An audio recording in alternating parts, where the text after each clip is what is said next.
ஞானானந்தமயம் தேவம் நிர்மலஸ்படிகாகிருதிம் ஆதாரம் சர்வ வித்யானாம் ஹயக்ரேவம் பாஸ்மகே. நேயர்கள் அனைவருக்கும் அஸ்ட்ரோ கே.எஸ். ஐயங்காரின் பணிவான நமஸ்காரங்கள்.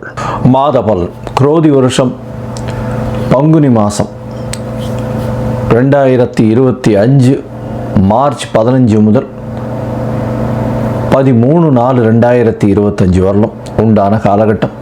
பொதுவாகவே மாத பலன் அப்படின்னு சொல்லும் பொழுது இந்த மாதத்தினுடைய கோள் சாரம் என்ன, இந்த மாதத்தில் வரக்கூடிய விசேஷ நாட்கள் என்ன அப்படின்றதையும், உங்களுக்கு எந்தெந்த நாட்கள் சந்திராஷ்டம நாட்கள் அப்படின்றதையும் வச்சு இந்த மாதத்தை சொல்லுவோம். பொதுவாகவே மாத கிரகங்கள்னு சொல்லக்கூடிய சூரியன், செவ்வாய், புதன் மற்றும் சுக்கிரன், இந்த 4 கிரகங்களுடைய மாற்றத்தை வைத்து அதன் அடிப்படையிலேயே இந்த பலன்கள் அமையும். இந்த மாதத்தில் பார்த்தடையானால் கோள்சாரத்தின் பிரகாரம், அதாவது நம்ம சூரியனை தொட்டு வரக்கூடிய மாதத்தை சௌரமான மாதம்னு சொல்லக்கூடியதை நம்ம ஃபாலோ பண்ணுறோம். ஆந்திரா, கர்நாடகா இந்த மாதிரியான ஸ்டேட், அதாவது மாநிலங்கள் எல்லாம் பார்த்திங்கன்னா அவங்க சந்திரமான மாதங்கள் அப்படின்னு சொல்லக்கூடியதை ஃபாலோ பண்ணுறாங்க. சந்திரமான மாதம் அப்படின்னு சொல்லக்கூடியது பௌர்ணமிக்கு அடுத்த நாளோ அமாவாசைக்கு அடுத்த நாளோ வரக்கூடிய பிரதமையை எடுத்து மாதத்தின் முதல் நாளாக கொண்டு செய்யக்கூடியது. நம்ம சூரியன் ஒரு ராசியிலிருந்து அடுத்த ராசிக்கு போகக்கூடிய விஷயத்தை வச்சு தான் நம்ம மாதத்தை சொல்கிறோம், மாதம் பிறக்கிறத சொல்கிறோம். இப்போ பங்குனி மாதம் அப்படின்னு சொல்லும்போது கடைசி மாதம் இந்த குரோதி வருஷத்தில். இந்த மாதத்தினுடைய கோள்சாரம் என்னன்னு பார்ப்போம். இந்த மாதத்தில் காலபுருஷ தத்துவத்தின் 2வது வீடுன்னு சொல்லக்கூடிய ரிஷபத்தில் குரு, மிதுனத்தில் செவ்வாய், கன்னியில் கேது, அது தவிர பார்த்தடையானால் கும்பத்தில் சனி, மீனத்தில் ராகு, சுக்கிரன், புதன் மற்றும் சூரியன், 4 கிரகங்கள். இந்த மாதத்தில் வரக்கூடிய மாற்றங்கள் அப்படின்னு பார்க்கும்பொழுது புதன், அதாவது 18ஆம் தேதியே 18/3/2025 அன்றைக்கே வக்கரகதியில் கும்பத்துக்கு வந்துடுறார். இந்த மாதத்தில் செவ்வாய் 7/4/2025, அதாவது பங்குனி மாத கடைசியில் செவ்வாய் மிதுனத்திலிருந்து கடகத்துக்கு போகிறார். ஒரு வாரம் தான் இருக்கும். ஒரு செவ்வாய் போனதுக்கப்புறம் ஒரு வாரத்தில் மாதம் மாறிடுறது. புதன் இந்த மாதத்தினுடைய கடைசி, அதாவது 10/4/2025 அன்னைக்கு அவர் மீனத்துக்கு போயிடுறார். ஸோ இந்த மாதத்தில் மாற்றங்கள் அப்படின்னு சொல்லக்கூடியது அப்படின்னு பார்த்தோம்னா இந்த சில விஷயங்கள் தான். இந்த மாதத்தில் இருக்கக்கூடிய யோகங்கள்னு பார்த்தலையானால் குருவும் சுக்கிரனும் பரிவர்த்தனை பெற்று இருப்பது பெரிய ஏற்றம். அது தவிர புதன் ஆரம்பத்திலையும் சரி கடைசிலையும் சரி நீச்சமாய் போனாலும் நீச்ச பங்கம் அடைகிறது பெரிய விசேஷம். சனியும் ஆட்சி பெற்று இருக்கார் கும்பத்தில். இதனால் இந்த மாதத்தினுடைய பலன்கள் இதனுடைய பொறுத்து வருட கிரகங்களாக இருந்தாலும் மாத கிரகங்களுடைய விசேஷத்தை பொறுத்தே நல்ல ஒரு ஏற்றத்தை கொடுக்கும். சரி, இந்த மாதத்தில் வரக்கூடிய விசேஷ நாள் அப்படின்னு சொல்லக்கூடியது இந்த மாதத்தில் வரக்கூடிய பங்குனி அமாவாசை. பங்குனி அமாவாசைன்னு சொல்கிறது 29/3/2025 அன்னைக்கு சூரியனும் சந்திரனும் ஒரே பாகையில் ஒரே ராசியில் இருக்கும் பொழுது வரக்கூடியது பங்குனி அதாவது அமாவாசைன்னு சொல்கிறோம். 0 டிகிரி சூரியனும் சந்திரனும் இருக்கக்கூடிய காலகட்டம். அதற்கு அடுத்த நாளான பிரதமை தெலுங்கு வருடப்பிறப்பு, அதாவது யுகாதின்னு சொல்லக்கூடியது. தெலுங்கு பேசக்கூடியவர்கள், தெலுங்கு அதாவது ஆந்திரா, கர்நாடகா, தெலுங்கானா இவாள்லாம் இந்த புது வருடம் பிறப்பதாக சொல்லக்கூடியது யுகாதி, அதாவது அமாவாசைக்கு அடுத்த நாளை சொல்லக்கூடியது. தெலுங்கு வருடப்பிறப்பு பெரிய ஏற்றத்தோடு கொண்டாடக்கூடியது. இந்த மாதத்தில் பார்த்தாலேயானால் 7/4/2025, அதாவது 4/4/2025 அந்த அன்னைக்கு சந்தான சப்தமி அப்படின்னு சொல்லக்கூடியது. சந்தான சப்தமி அப்படின்னு பொதுவாகவே வளர்பிறை சப்தமி 7ஆம் நாளை சப்தமி என்று சொல்கிறோம். வளர்பிறையில் பங்குனி மாதத்தில் வரக்கூடியது சந்தான சப்தமி. இந்த சந்தான சப்தமியில் விரதம் இருந்து இருப்பார்களே ஆனால் குழந்தை பிராப்தி ஏற்படக்கூடிய வாய்ப்பு. அதுவும் வெள்ளிக்கிழமையில் வரக்கூடிய சந்தான சப்தமியை கமல சப்தமின்னு சொல்கிறார். வெள்ளிக்கிழமையில் வரக்கூடிய சந்தான சப்தமிக்கு கமல சப்தமின்னு பேர். அந்த கமல சப்தமிக்கு ஒரே விசேஷம் என்ன அப்படின்னா, சூரியன் 7ஆவது நாளில் சப்தமியும் அதாவது பௌர்ணமி நிலவை நோக்கி செல்லக்கூடிய, அதாவது வளர்பிறையில் இருக்கக்கூடிய உங்களுக்கு சந்திரனும் இருக்கிறதுனால சூரியனை வலது கண் என்றும் சந்திரனை இடது கண் என்றும் சொல்கிறோம். அதனால் கண்ணில் பிரச்சனைகள் இருக்கக்கூடியவா அவர்கள் இந்த சந்தான சப்தமி என்றும் அந்த கமல சப்தமி, அதாவது வெள்ளிக்கிழமையில், இந்த வாட்டி வெள்ளிக்கிழமையில் வருது, அதனால் இந்த கமல சப்தமி அன்னைக்கு 4/4/2025 அன்னைக்கு கடவுளை தியானம் செய்து உபவாசம் இருந்து அந்த சந்தான சப்தமியை கொண்டாடினால் கண்டிப்பாக அவர்களுக்கு கண்ணில் இருக்கக்கூடிய வியாதிகள் பிரச்சனைகள் நிச்சயமாக அகலும். இந்த மாதத்தில் பங்குனி உத்திரம் மிகப்பெரிய விசேஷமான நாள். பங்குனி உத்திரம் அப்படின்னு சொல்லக்கூடியது ஸ்ரீரங்கத்தில் பெரிய விசேஷம், சேர்த்தி சேவையும் ஆகும். இந்த பங்குனி உத்திர நாள் அப்படின்னு சொல்லக்கூடியது 11/4/2025, அதாவது இந்த மாதத்தினுடைய கடைசியில் வருது. இது ஒரு பெரிய விசேஷம், அதாவது பெருமாளும் தாயாரும் சேரக்கூடிய அந்த ஒரு பெரிய விசேஷம் பங்குனி உத்திர நாள். வைணவர்களுக்கு பெரிய ஏற்றம், அதை தவிர சுப்பிரமணிய கடவுளுக்கு பெரிய ஏற்றத்தை சொல்லக்கூடிய நாளாக பங்குனி உத்திரம் சொல்கிறது. அதுவும் திருமணத்திற்கு உகந்த நாளாக சொல்லக்கூடியது பங்குனி உத்திரம். அதற்கு அடுத்த நாளான 12/4/2025 அன்னைக்கு பௌர்ணமி. பௌர்ணமின்றது சூரியனும் சந்திரனும் ஒருவருக்கொருவர் 180 பாகையில் இருக்கக்கூடியது. பௌர்ணமி யோகத்தில் பிறந்தவர்கள் நாடை ஆளுபவர்கள் அப்படின்ற அளவில் பௌர்ணமி யோகம் இருக்கக்கூடியது எப்பொழுதுமே. ஏன்னா சூரியனும் சந்திரனுக்கும் 2 பேருக்குமே ஒளி அதிகமாக இருக்கும். இரவும் பகலும் மொத்தமாகவே ஒளி இருக்கிறதுனால கூர்மையான புத்தி கூர்மை அதிகமாக இருக்கும். எந்த ஒரு விஷயத்திலும் அதாவது வெற்றியை நோக்கி, அவர்களுடைய இலக்கு வெற்றியை நோக்கி இருக்கக்கூடிய காலகட்டமாக இருக்கும். எல்லா விஷயத்திலையும் வெற்றி பெறக்கூடிய வாய்ப்புகள் மிகவும் அதிகம். இந்த பங்குனி உத்திரம் பௌர்ணமி இந்த மாதம் ரொம்பவும் விசேஷமான காலகட்டமாக அமைய போகிறது. சரி, இந்த மாதத்தில் ஒரு ராசிக்கும் மேஷம் முதல் மீனம் வரை எப்படி இருக்குது அப்படின்றத பார்க்கலாம். அதுக்கு முன்னாடி என்னுடைய மொபைல் நம்பர் கீழே ஸ்க்ராலிங்கில் வரும். உங்களுக்கு அஸ்ட்ராலாஜிக்கல் கன்சல்ட் தேவைப்பட்டது ஆனால் நீங்கள் எனக்கு ஃபோன் பண்ணுங்க. உங்களுடைய date, time, place of birth, உங்களுடைய பெயர், தாய் தந்தையின் பெயர் இது வரலாம் அனுப்புங்க. என்னுடைய கட்டணம் என்னன்னு சொல்கிறேன். என்னுடைய கட்டணத்தை செலுத்திட்டு அதற்கு உண்டான யூடிஆர் நம்பர் ஷேர் பண்ணுங்க. உங்களுக்கு ஜாதகத்தை போட்டு சந்தி இருக்கான்னு பார்த்துட்டு, அதாவது பாத சந்தி, நட்சத்திர பாத சந்தி, லக்ன பாத சந்தி இதெல்லாம் இருக்கான்றதை முதல்ல பார்த்துட்டு உங்களுடைய ஜாதகத்தை போட்டு அதுக்கப்புறம் அப்பாயின்மெண்ட் தரேன். அதுக்கு ஏற்ற மாதிரி நம்ம அப்பாயின்மெண்ட்டில் பேசலாம்.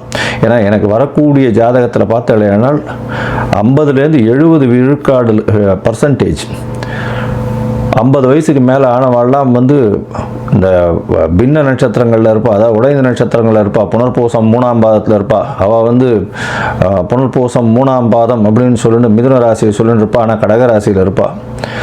அதே மாதிரி மிருகசீரிஷம்னுவா, மிருகசீரிஷம் ரிஷபமா மிதுனமா மாறி இருக்கும். இந்த மாதிரி விசாக நட்சத்திரம் துலாமா இல்லை இது விருச்சிகமான்றது மாறி இருக்கும். இந்த மாதிரியான விஷயங்கள்னால அவளுடைய தசாபுக்தி அந்தரம் சூக்ஷ்மம் எல்லாமே மாறக்கூடிய வாய்ப்புகள் உண்டு. அதை தவிர பார்த்தோம்னா லக்ன சந்தியும் வந்துடுத்துலையானால் இந்த ஒரு லக்னத்துக்கும் ஒரு சுபர் பாவர் அசுபர் இதெல்லாம் இருக்கக்கூடிய வாய்ப்பு. அதனால் இவளுக்கு நல்ல நேரம் நடந்துட்டுருக்குன்னு நினச்சிட்டு இருப்பா, ஆனால் எந்த ஒரு விஷயமும் கைகூடி வராது. அது ஒரு மிகப்பெரிய பிரச்சனையில் போய் விட்டுருக்கும். அதனால் அவளுக்கே புரியாது. முதல்ல இந்த சந்தி இருக்கான்றதை செக் பண்ணிவிட்டு பார்த்துட்டு ஜாதகத்தை போட்டதுக்கு அப்புறம் தான் உங்களுக்கு நாங்கள் அப்பாயின்மெண்ட் தர முடியும். சரி, இப்போது பங்குனி மாதம் குரோதி வருஷம் மேஷம் முதல் மீனம் வரை 15/3/2025 முதல் 13/4/2025 வரை உண்டான காலகட்டத்தில் எப்படி இருக்குன்றதை ஒன்றொன்னா வருஷப்படுத்தி பார்க்கலாம். மிதுனம், மிருகசீரிஷம், திருவாதிரை, புனர்பூசம் இந்த 3 நட்சத்திரம் 9 பாதங்களை கொண்ட ராசி. ராசியின் அதிபதியும் சொல்லக்கூடிய ஒரு புதன். உங்களுடைய ராசிநாதன் 10ஆம் இடத்துல இந்த மாதம் நீச்சப்படுறார். 10ஆம் இடத்துல நீச்சப்படுறாரு. என்ன சார் இது எடுத்த உடனே இப்படி சொல்கிறீங்கன்னா, 10ஆம் இடத்துல நீச்சப்பட்டாலும் நீச்ச பங்கம் அடைகிறார். ஒரு நாளில் உங்களுடைய ராசிக்கு 9ஆம் இடத்துலையும் வக்கரகதியில் வர்றார். இந்த மாதத்தில் பார்த்தலையானால் உங்களுக்கு ஒரு ஏற்றமான மாதமாக இருக்குது. தொழிலில் அபரிமிதமான ஏற்றங்கள் இருக்கக்கூடிய காலகட்டமாக அமைகிறது. புதிய வீடு மனை வாங்கக்கூடிய பாக்கியம் இருக்குது. ராசிக்கு 4ஆம் இடத்துல கேது பகவான். இவ்வளோ நாளாக தாயின் உடல்நிலையில் சற்று பின்னடைவு இருந்திருக்கும். இப்போ பார்த்தோன்னா தாயின் உடல்நிலையில் கொஞ்சம் கொஞ்சமாக ஏற்றம் இருக்கக்கூடிய காலகட்டம். ஏன்னா குருவின் பார்வை கேது மேலே விழுறது இது ஒரு பெரிய ஏற்றத்தை கொடுக்கக்கூடிய காலகட்டமாக அமையப்போகுது. உங்களுடைய ராசிக்கு புதிய வேலை கிடைக்கும், வேலை மாற்றங்கள் இருக்கும், வேலையில் ஏற்றங்கள் இருக்கும். வெளிநாடு ஷார்ட் ட்ரிப் போயிட்டு வரக்கூடிய பாக்கியம் நிச்சயமாக கிடைக்கும். ஏன்னா ராசியிலேயே 6ஆம் அதிபதி போய் உட்கார்றது, 12ஆம் இடத்துல குரு உட்கார்றதும் பெரிய ஏற்றம் கிடைக்கக்கூடிய வாய்ப்புகள் உண்டு. நல்ல தூக்கம் இருக்கும், கணவன் மனைவிக்குள்ள அந்யோன்யம் இருக்கக்கூடிய காலகட்டம். பொதுவாகவே மாத கிரகங்கள்னு சொல்லக்கூடிய சூரியன், செவ்வாய், புதன் மற்றும் சுக்கிரன் இந்த 4 கிரகத்தினுடைய மாற்றங்களை வச்சு தான் மாத கிரகங்களுடைய பலன்களை சொல்லும். இந்த மாதம் பார்த்தோன்னா ராசிக்கு 10ஆம் இடத்துல சூரியன் இருக்கிறது பெரிய விசேஷம். முயற்சி ஸ்தானாதிபதி அவர் போய் 10ஆம் இடத்துல போய் உட்கார்றதும், சூரியன் நல்ல ஒரு இடத்துல இருக்கிறதும், பரிவர்த்தனை யோகத்தில் குரு இருக்கிறதன் மூலியமாக அரசு வேலைகள் நிச்சயமாக கிடைக்கக்கூடிய வாய்ப்புகள், அரசு கான்ட்ராக்ட் கிடைக்கக்கூடிய வாய்ப்புகள் நிச்சயமாக இருக்கும். ராசிக்கு 10ஆம் இடத்துல அதாவது சுக்கிரன், ராகு, புதன், சூரியன் 4 கிரகங்கள் இருக்கிறது பெரிய விசேஷம். இதன் மூலியமாக பார்த்தேனால் எடுத்த காரியங்கள், எடுத்த தொழில் எல்லாமே வெற்றிகரமாக முடியும். தொழிலில் பெரிய அபிவிருத்தி இருக்கும், மாற்றங்கள் வரும், வெளிநாட்டிலிருந்து புதிய இன்வெஸ்ட்மெண்ட் வரக்கூடிய வாய்ப்பு, புதிய தொழில் அமையும். பரிவர்த்தனை யோகத்தில் குருவும் 10ஆம் இடத்துல போயிருக்கார். அதனால் மாற்றங்கள் நல்ல ஒரு ஏற்றத்தோடு இருக்கும். எதிர்பாலினத்தவர் மூலியமாக நல்ல ஒரு ஏற்றம். பார்ட்னர்ஷிப் பிஸ்னஸில் திடீர் ஏற்றங்கள் வரக்கூடிய வாய்ப்பு. கணவன் மனைவிக்குள்ள நல்ல ஒரு அந்யோன்யம் இருக்கும். சுக்கிரன் 12ஆம் இடத்துல பரிவர்த்தனை யோகத்தில் இருக்கிறதுனால கணவன் மனைவிக்குள்ள நல்ல ஒரு அந்யோன்யம் இருக்கும். நல்ல ஒரு தீர்க்க சிந்தனை, தூக்கம் நல்லபடியாக இருக்கும். உடல் வெப்பம் அதிகமாக இருக்கக்கூடிய காலகட்டம். ஏன்னா ராசியிலேயே செவ்வாய் இருக்கிறது. உஷ்ண சம்பந்தப்பட்ட நோய் வரக்கூடிய வாய்ப்புகள் நிச்சயமாக உண்டு. உங்களுடைய ராசிக்கு பார்த்தேன்னா 8, 9 அதிபதினு சொல்லக்கூடிய சனி 9ஆம் இடத்துல போயிருக்கு. தந்தையின் உடல்நிலை சற்று பின்னடைவு இருந்தாலும் பெரிய பிரச்சனைகள் வருவதற்கு வாய்ப்புகள் நிச்சயமாக இல்லை.